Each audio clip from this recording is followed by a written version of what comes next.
네, 국밥송의 큐티포티 밤하늘 오늘 이 밤에도 여러분들 함께 말씀으로 만나뵙게 되어서 참 감사드립니다. 네, 오늘 말씀을 묵상하기에 앞서 우리 간단하게 묵상하며 기도함으로 나가도록 하겠습니다. 기도합니다.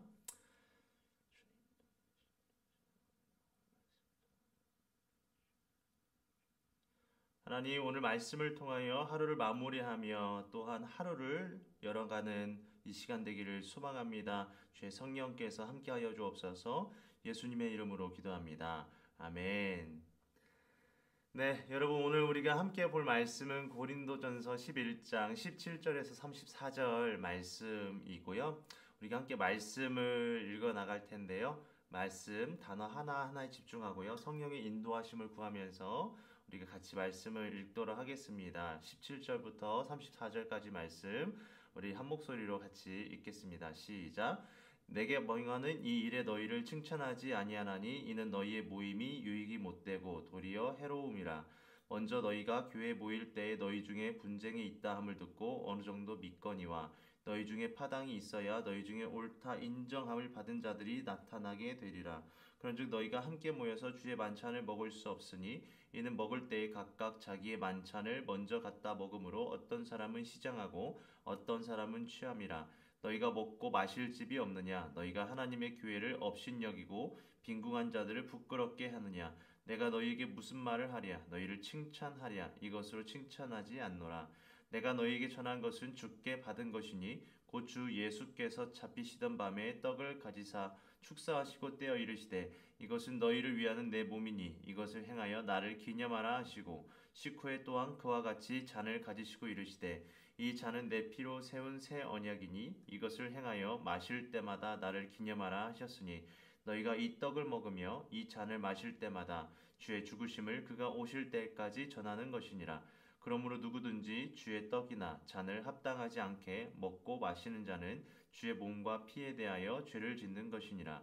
사람이 자기를 살피고 그 후에야 이 떡을 먹고 이 잔을 마실지니 주의 몸을 분별하지 못하고 먹고 마시는 자는 자기의 죄를 먹고 마시는 것이니라. 그러므로 너희 중에 약한 자와 병든 자가 많고 잠자는 자도 적지 아니하니 우리가 우리를 살폈으면 판단을 받지 아니하려니와 우리가 판단을 받는 것은 주께 징계를 받는 것이니 이는 우리로 세상과 함께 정죄함을 받지 않게 하려 하심이라. 그런즉 내 형제들아 먹으러 모일 때에 서로 기다리라. 만일 누구든지 시장하거든 집에서 먹을지니 이는 너희의 모임이 판단받는 모임이 되지 않게 하려 함이라. 그 밖의 일들은 내가 언제든지 갈 때에 바로 잡으리라. 아멘. 네, 오늘 우리가 고린도전서 11장 말씀을 함께 읽었는데요. 고린도 교회가 이제 여러 이유로 분쟁이 많았죠. 그리고 파당을 만들어서 서로 많이 싸웠었습니다. 바울파, 아볼로파, 베드로파, 뭐 예수파 등등. 그 다른 파에 속한 사람이라 생각하면은 이제 차별하고 뒷담화하는 등의 악한 일을 했었죠. 근데 더 큰 문제는 오늘 우리가 읽은 이 고린도서 11장에 등장하는 성만찬과 관련된 성찬식을 진행하는 데 있어서까지 이 파벌, 이 싸움이 작용했다는 것입니다. 교회의 거룩한 예식으로 누구나 동참하여서 그 예수 그리스도를 기억하고 기념해야 할 성찬식을 저들은 자신들의 세력을 과시하고 편가르는 데 이제 사용을 했던 것이죠. 이 성찬식에 관련된 내용 오늘 우리가 함께 볼 것인데요. 이 구조를 먼저 간단하게 나눠보면은 다음과 같습니다. 첫 번째는 17절에서 22절까지 고린도 교회 안에 있었던 이 성찬의 문제가 무엇인지를 한번 보는 것이고요. 두 번째는 이제 성찬의 진정한 의미가 무엇인지에 대해서 바울이 가르쳐주고, 그다음 마지막으로 그렇다면은 성찬에 참여하는 우리 믿는 사람들은 그 태도는 어떠해야 되는지를 한번 살펴보고자 합니다. 우리가 내용을 그러면 살펴보면서 함께 묵상해 보도록 하겠습니다. 먼저 첫 번째죠. 17절에서 22절에 등장한 고린도 교회 안에 있었던 이 성찬의 문제가 무엇이었는지를 한번 보도록 하겠습니다. 17절에 보면은 바울이 고린도 교회 안에 있는 그 모임들, 소그룹 모임들이 있었는데 이 모임들이 서로에게 유익이 되지 않고 오히려 공동체가 하나 되는 것에 악영향을 끼쳤다 비판을 하죠. 그러니까 교회라면 마땅히 서로를 사랑하고 돕고 해야 되는데 반대로 18절에 보니까 그들은 분쟁을 일삼았습니다. 19절에 그들은 파당을 만들었고 자기들만의 리그를 만들어서 그 안에서 끼리끼리 놀았죠. 그러니까 우리 파에 있으면 좋은 사람, 우리 밖에 있으면 나쁜 사람이라는 이 선을 긋고요. 자신들의 기준으로 교회 멤버들을 판단하고 정죄했습니다. 고린도 교회 안에 있던 부자들, 특히 부자들이 이런 파당 문화, 끼리끼리 문화를 적극적으로 아주 이용을 했습니다. 특히 교회 안에 있었던 다른 무리들이죠. 즉 배 타는 선원들이나 그러니까 신전에서 일하던 직업 여성들, 노예들 등등 이런 사람들하고는 어울리려고 하지 않았습니다. 저들은 자신들 부자들에 비해서 가난한 사람들이라 여겼기 때문이죠. 그래서 이 부자들이 이 교회 안에서 자신들은 다르다라는 것을 보여주고자 활용했던 것이 성찬식이었습니다. 그러니까 부자들은 성찬을 자신들의 사교 모임, 자신들의 이익을 대변하는 모임으로 악용했던 것이죠. 21절 말씀 한번 보십시오. 21절 말씀에 보면 이런 것이에요. 그 주일 예배 후에 점심을 먹는 이 성만찬 시간이 있었는데 이 부자들은 각각 자기의 만찬을 먼저 갖다 먹었다라고 하죠. 가난한 자들과 같은 시간에 같은 테이블에 앉아가지고 식사하고 교제하는 것이 싫었던 것입니다. 22절에 바울은 이 부자들의 파당 문화, 끼리끼리 문화가 확실하게 잘못되었다라고 경고를 합니다. 이것은 하나님의 교회를 업신여기는 것이고 가난한 자들을 부끄럽게 하는 것이기 때문이죠.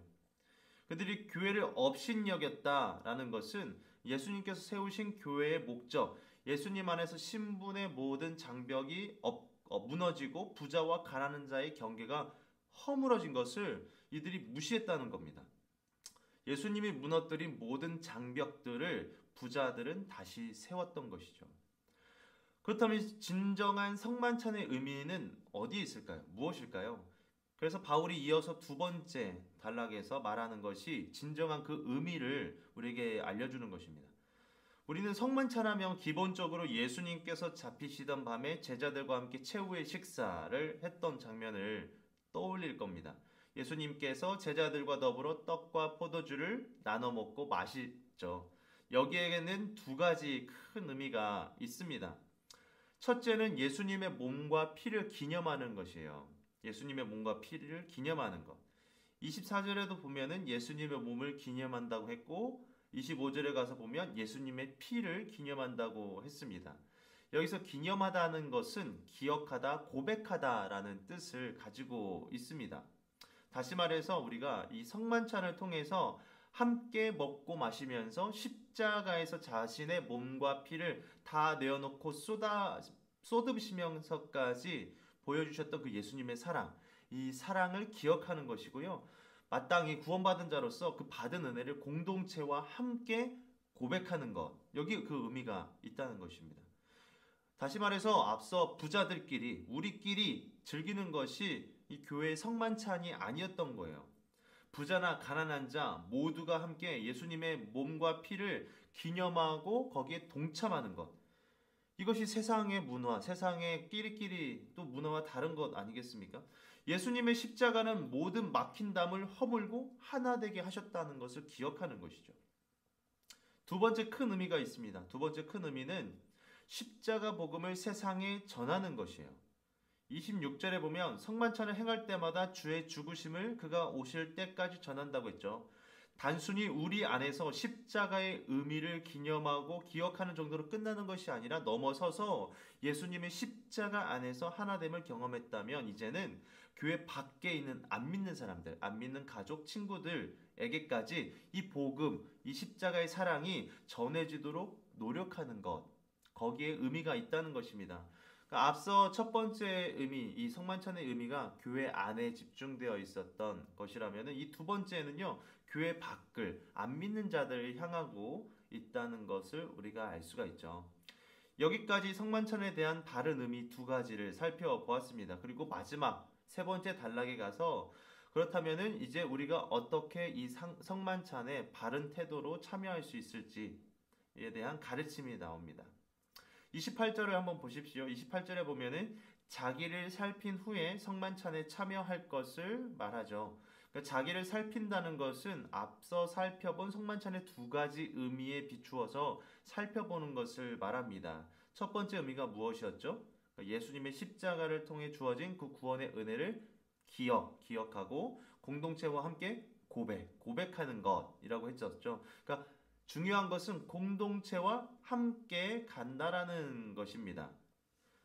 그런데 만약에 주의 만찬을요, 이 공동체가 아닌 내 개인의 만찬, 우리끼리만의 만찬으로 여기고 가난한 사람을 소외시킨다면은, 나와 성격이 다른 이들을 무시한다면은, 29절에 말한 것처럼 그것은 성찬에 참여하는 것이 아니죠. 자신의 죄를 먹고 마시는 것과 같다라는 것이에요. 죄지는 겁니다.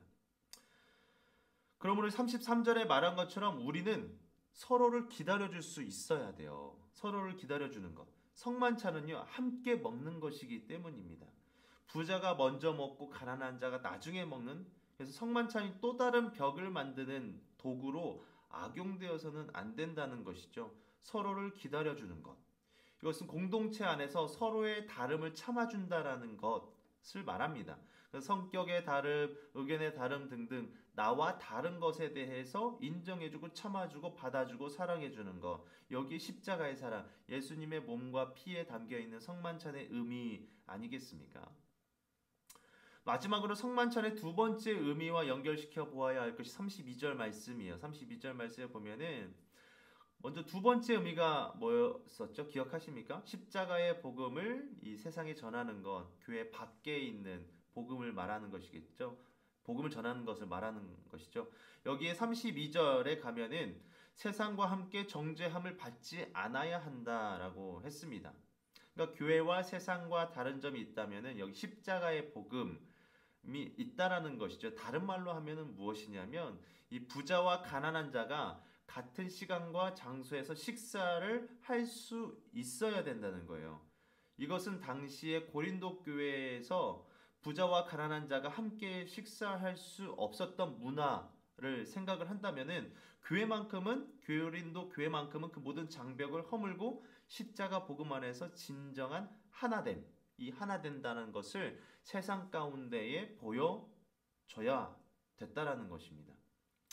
성만찬을 교회 안에서 제대로 시행하기만 해도요. 그렇기 때문에 이 십자가 복음은 세상에 전해진다라는 것이에요.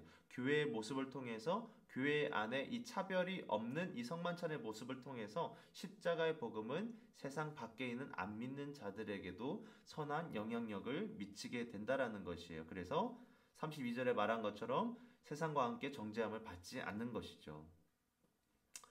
적용으로 한번 넘어가 보도록 하겠습니다. 사랑하는 여러분, 오늘 우리가 이제 성만찬의 진정한 의미를 고린도 교회의 모습을 통해서 우리가 함께 살펴보지 않았습니까? 그러니까 첫 번째 의미와 관련해서 우리가 적용해 볼 질문은 다음과 같은 거예요. 예수님 안에서 우리가 한 형제고 자매로서 성만찬에 참여하지 않겠습니까? 그러니까 이런 거죠.